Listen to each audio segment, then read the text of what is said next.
అందరు మంచిగా ఉన్నారా? మేమైతే మంచిగా ఉన్నాం. మీరు కూడా అందరు మంచిగా ఉండాలని మనస్ఫూర్తిగా కోరుకుంటున్నాం.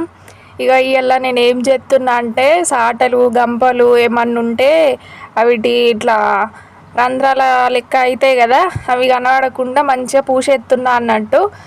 మనం ఎండాకాలం వచ్చిందంటే మామూలుగా వెనకటైతే అందరూ ఎండాకాలం సమయంలో ఇట్లా చేసేటోళ్ళు. ఇప్పుడైతే ఎక్కువ చేస్తలేరు. ఈ కాలం వాళ్ళకి తెలుసో తెలియదో కూడా తెలియదు.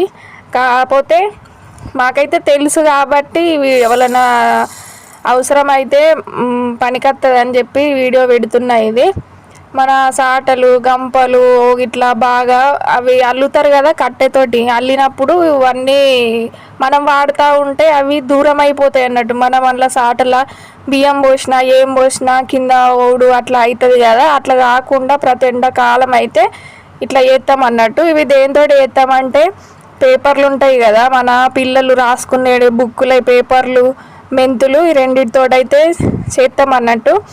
ముందు 2 రోజుల ముందు, ఒక్కరోజు కానీ 2 రోజుల ముందు అయితే పేపర్లు మళ్ళీ మెంతులు ఇట్లా నానబెట్టాలన్నట్టు. వీడియోలో చూస్తున్నారు కదా, అట్లనే పేపర్లు చిన్న చిన్న ముక్కలు లెక్క చుంచుకోవాలి. చుంచుకొని నీళ్ళల్లో వేసి నానబెట్టాలి.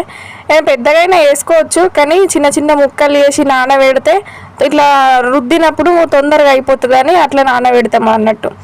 2 రోజుల ముందు ఇవన్నీ నానబెట్టి తర్వాత 2వ రోజు మెంతులు ఆ పుస్తకాల కమ్మల ముక్కలు 2 కలిపి రోట్లు వేసి మంచిగా నూరి ఇట్లా ఇప్పుడు చూపిస్తున్న విధంగా అయితే రాసుకోవాలి.